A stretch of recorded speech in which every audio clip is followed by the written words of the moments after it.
気をつけてね。彼女は魔人だから。おうおう、ひげ伏せ人間、わしの名はパワー。バディとやらはうぬか。パワー？名前パワー？つうか魔人なの？魔人がデビルハンターなんてやってもいいのか？ So I wanted to gather up some images to best display what I'm trying to do with power. I wanted to create like a shorter, stubby body, but with a more detailed face, kind of like a chibi character. I gave myself 3 days to finish it, and I did finish it somewhat in a weekend. However, it took much longer than expected to edit the video. So going into the actual process, I started out with my usual base of aluminum foil, and then from there I decided to wrap the face in clay for my first layer. I went in and I indented the eyes and I started to proportion out the face so that I can get my placement for the nose and the mouth right. Here I'm just defining the jawline to help make her chin.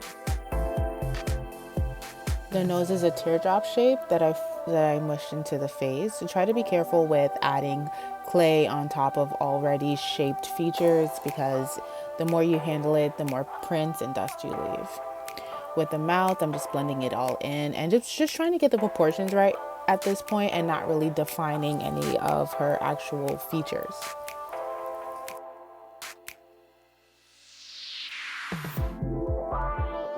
I made her eyes wider than usual because I wanted a bigger surface to paint on.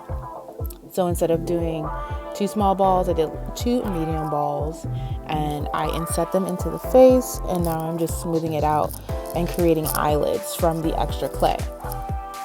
Be careful when doing the lids, just try not to press too hard or else the eye will get too sunken and she'll get a much older look.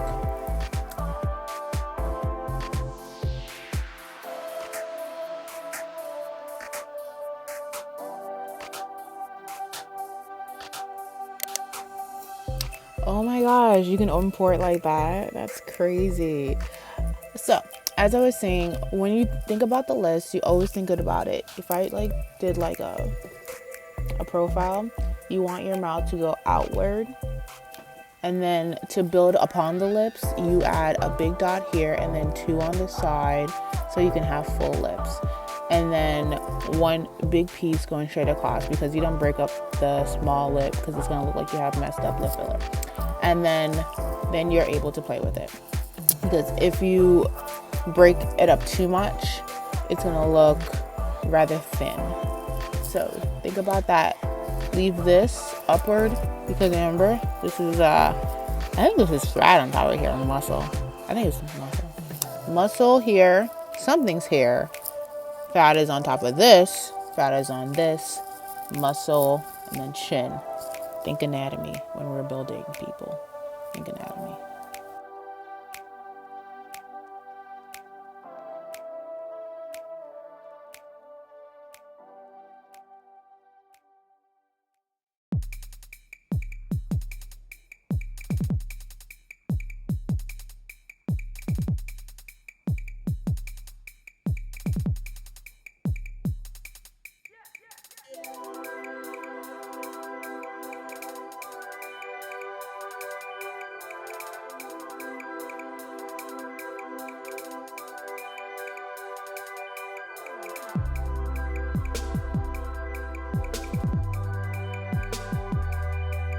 We're gonna have to talk about the hands. The feet came out well. The hands did not. I don't know what happened, but she lost 2 fingers. You didn't see them. I didn't record them, but we lost 2 fingers. We lost this one on one hand. Oh, the camera's here. We lost this one on one hand and this one on another hand. I don't know if I didn't mix the clay well. I don't know what happened. I can see why in some tutorials of people sculpting hands, they have wires in them, and I wonder if the wires are what add to the extra durability of the fingers. The more I start to do fingers, the more I'm wondering what the hell's going on, because just blows my mind how, I don't know, fragile they are. So yeah, so I decided we're gonna do that. We're gonna from going forward, we're going to use wire.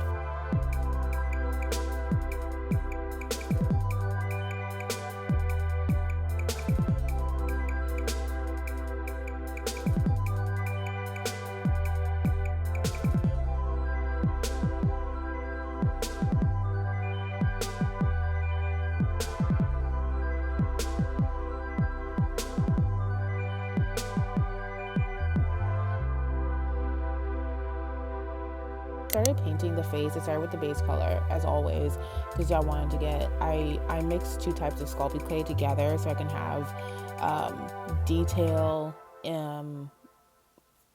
I don't know why I mixed two Sculpties together. I don't remember why, but I had a really good reason. Anyway, but anyway, because I mixed two Sculpey clays together, I end up with a gray skin tone, and I don't want that. Because I don't want that, I end up having to paint the skin color that I do want, which using acrylic paint. The problem is I usually sponge it on, but the more I'm starting to do it, the more I realize I don't like the texture. That being said, I've decided to get a portable airbrush. So this is going to be the last time, hopefully, that you see me apply paint in that sponged way. Going forward, we're going to use an airbrush, and hopefully that works out well. I saw somebody do it on YouTube. Why don't I do it? So I bought it. It's over there somewhere. I don't know how to use it yet, but hopefully with the next doll we will.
I thought the eyes were really fun to do.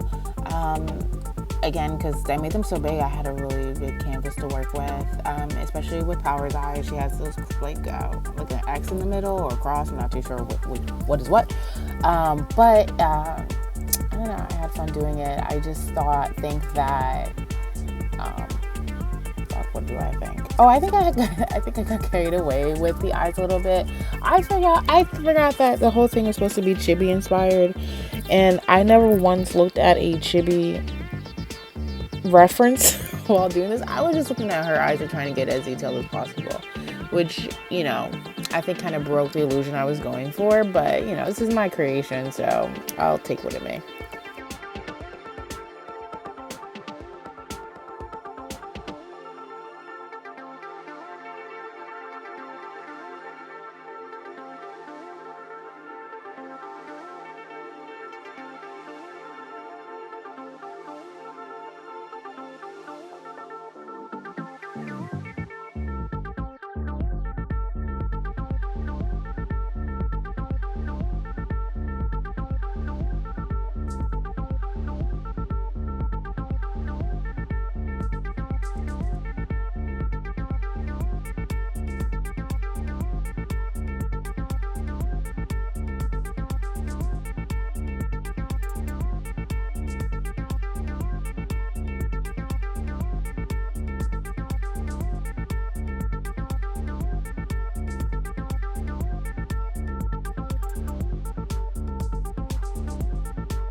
want to go on record about the hair. The hair was a total fail.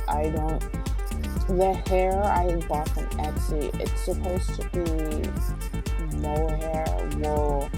It feels like friggin' acrylic yarn. I can't even press it down with a flat iron if I want to. Like it doesn't react like how it's supposed to. I have a different hair from the same vendor that's really soft and silky, and it mimics human hair in a way that, without having to use human hair. I don't know. I'm planning to shave her head off after this video and do like an update.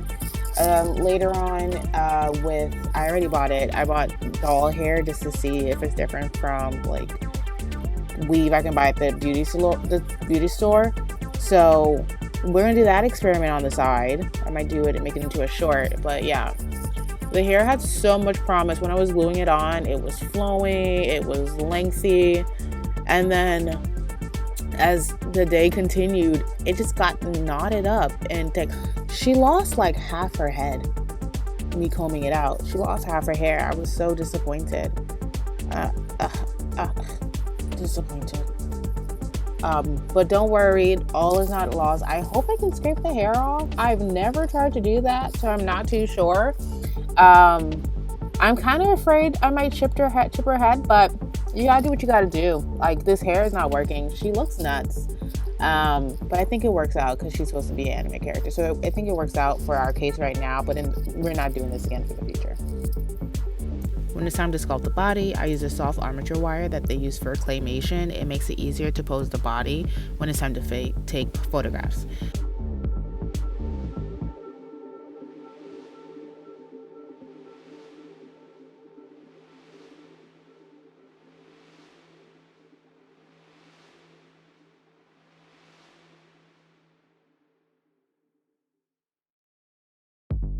Finished constructing the armature, I cut strips of cotton batting and I wrap them around the armature to give her mass. It's faster than using string and less messy than using polyfiber. When it's time to actually give her amenities like chest and buttocks, I roll it up and sew it onto her frame. Here I'm just adding a two-part epoxy to her limbs and gluing it on. That particular epoxy I think expired because it took forever for it to dry, so I eventually ended up using super glue instead and to put her limbs on. And then I wrapped everything in the polyfiber.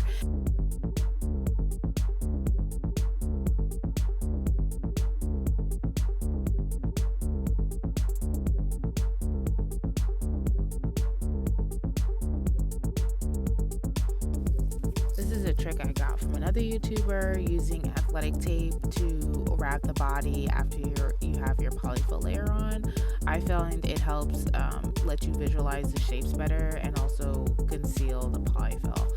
I don't really like having that layer exposed, so I usually go ahead and put another fabric layer on top, so I just encase the entire body in a bodysuit that's a nude color, and that's their body done.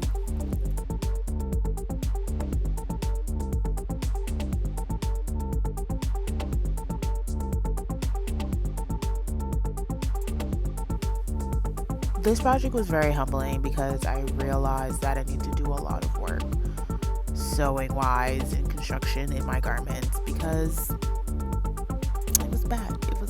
It was bad and it wasn't gonna get any better. So I didn't even try to redo her outfit. I think at a later date, once I've gained some proper techniques, I'll redo it. But yeah, I didn't even bother to really record it. I mean, the shots they took look like, ooh, she's making something, but I didn't know. I tried to use her hair to cover up the construction errors, but it's so bad. But it's okay. I like her eyes. Her eyes look nice.